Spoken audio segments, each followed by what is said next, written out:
Em nome do Pai, do Filho e do Espírito Santo. Amém. O capítulo 2 do livro do Êxodo começa descrevendo o nascimento de Moisés, o libertador do povo escolhido de Deus. Um homem da casa de Levi tinha tomado por mulher uma filha de Levi, que concebeu e deu à luz um filho. Um homem da casa de Levi tomou por mulher uma das filhas de Levi, isto é, a tribo dos levitas, uma tribo sacerdotal que se dedicava ao culto, se dedicava ao templo, razão pela qual o irmão de Moisés, como vamos ver mais adiante, Arão, é sacerdote para o seu povo. Vendo que era formoso, escondeu-o durante 3 meses. Mas não podendo guardá-lo oculto por mais tempo, lembre-se que Faraó havia dado ordens para matar todos os meninos hebreus que nascessem. Tomou uma cesta de junco, untou-a de betume e piche, e colocou dentro o menino, e depô-lo à beira do rio, no meio dos caniços. A irmã do menino ficou parada a alguma distância, para ver o que lhe havia de acontecer. O cesto é apresentado aqui como a arca construída por Noé, especificamente porque diz assim, que foi untado com betume e piche, da mesma forma como Noé, quando construiu a arca, calafetou a arca com betume, para que não afundasse.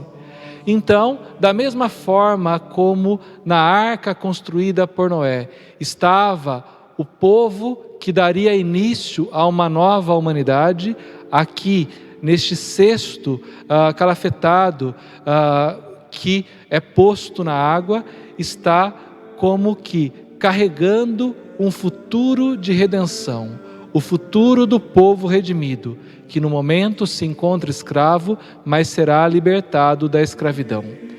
A mãe confia mais no rio, onde deposita seu filho deitado naquele cesto de junco, que foi calafetado com betume, do que nos homens que querem tirar a vida de todos os meninos nascidos do povo escolhido de Deus. E, em contrapartida, o Nilo, que é o rio que dá vida a todo o Egito, porque os egípcios tiram dele água para beber, água para as plantações, água para os seus ritos religiosos. O rio Nilo torna-se como que cúmplice da mãe de Moisés, preservando a vida daquele menino, que é como que o futuro redimido do seu povo. Faz-se cúmplice da salvação e da libertação do povo que se encontra escravo no Egito. A irmã de Moisés fica olhando a certa distância, porque, como as parteiras, nela também há algo de salvação, porque quer resguardar o menino para que nenhum mal lhe aconteça. Ora, a filha do faraó desceu ao rio para se banhar, enquanto suas criadas passeavam à beira do rio. Ela viu a cesta no meio dos juncos e mandou uma de suas criadas buscá-la. Abriu-a e viu dentro o menino que chorava e compadeceu-se. É um filho dos hebreus, disse ela. Ela compadeceu-se. A princesa, então, não se curva à política desapiedada de seu pai. E, ao não se curvar à política de seu pai, não despreza a raça estrangeira, mas está a favor da vida. Ela, então, preserva Moisés, em quem está como que em germe a salvação de todo o povo escolhido de Deus.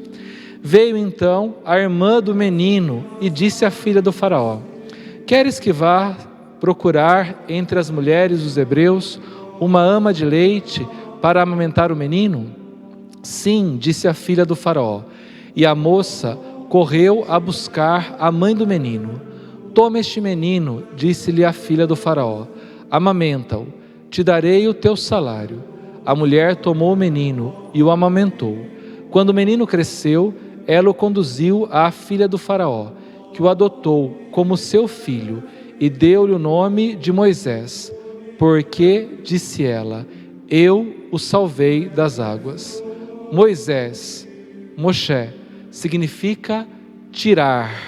Então, tirei das águas, salvei das águas, vem do verbo massar, em hebraico.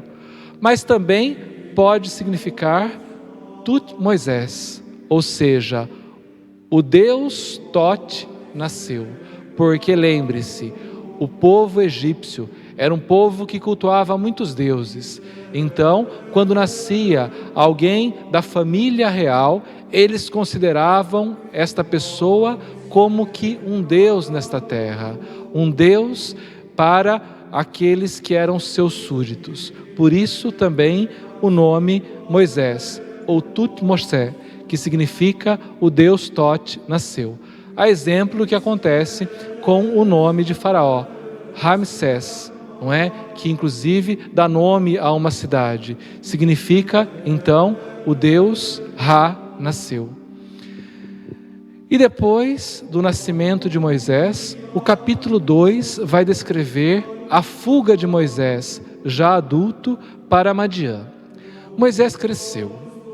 Um dia em que saíra por acaso para ir ter com seus irmãos, isto é, com os hebreus, foi testemunha de seus duros trabalhos e viu um egípcio ferindo um hebreu dentre seus irmãos. Moisés, voltando-se para um e para o outro lado, e vendo que não havia ninguém, matou o egípcio e ocultou-o na areia. Aqui então está o primeiro êxodo. Moisés sai do palácio e vai ao encontro dos seus irmãos hebreus. Neste primeiro êxodo, ele confronta com a realidade que vive cada um dos seus irmãos, daqueles que são de sua raça, e se sente decepcionado com isso. E por isso, neste seu primeiro êxodo, ele usa de violência, mas a violência é um fracasso.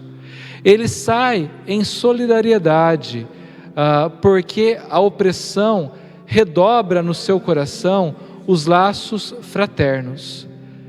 Mas ele não promove a libertação com a violência.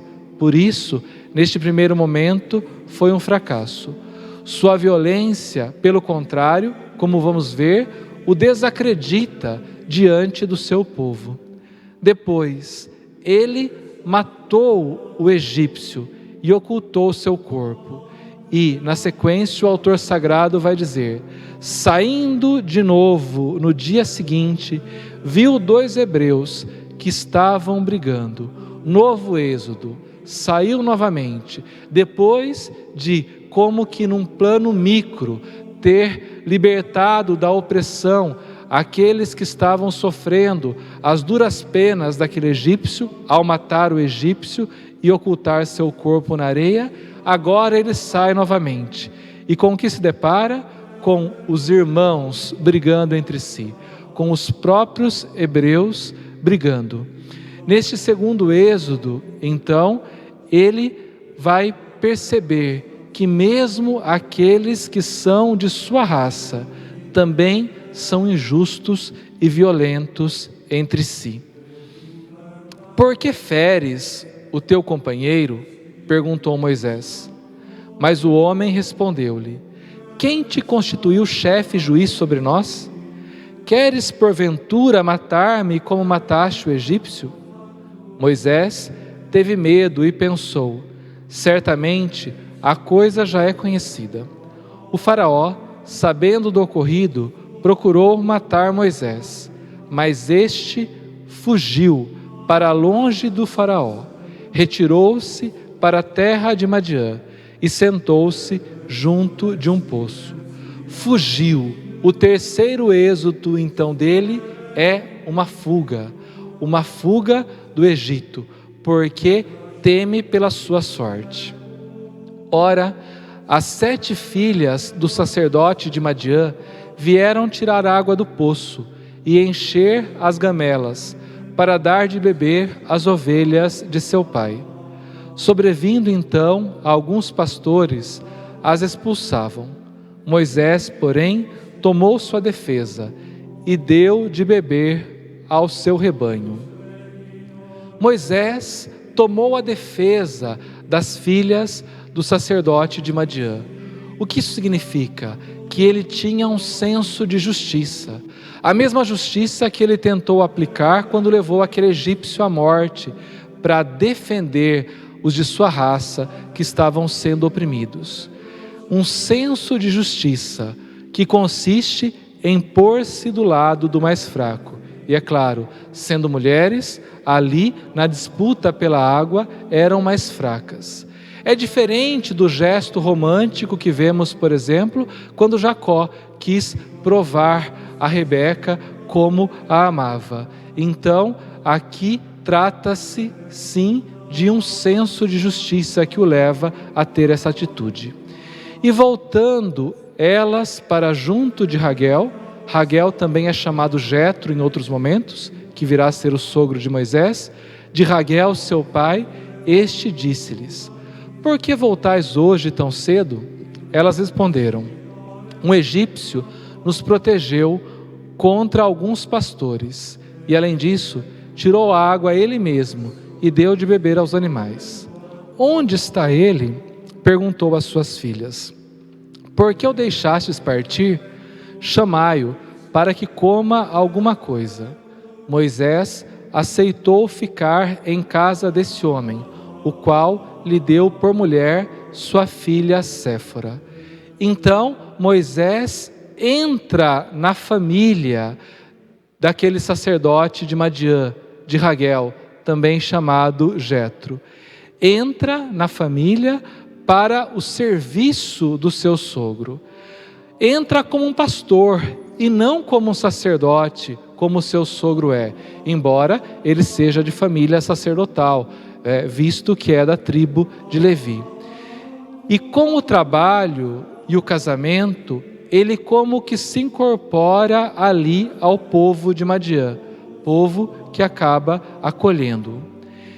Ela teve, Séfora, um filho que Moisés chamou de Gerson, porque, disse ele, sou apenas um hóspede em terra estrangeira.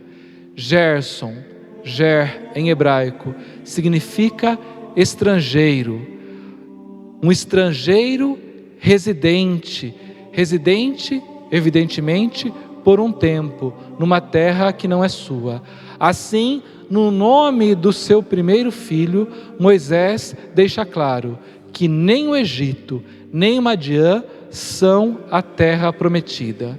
O nome do filho é como que uma afirmação de que ele pertence ao povo hebreu, ao povo ao qual Deus prometeu dar uma propriedade. Muito tempo depois, morreu o rei do Egito.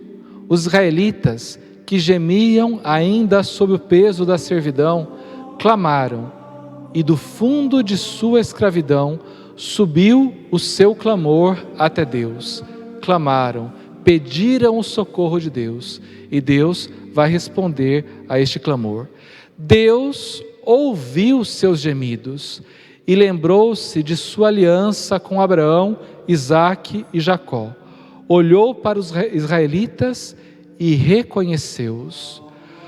Quando Moisés tomou a iniciativa, querendo defender seu povo ao ponto de levar um egípcio que oprimia seus irmãos à morte, ele fracassou.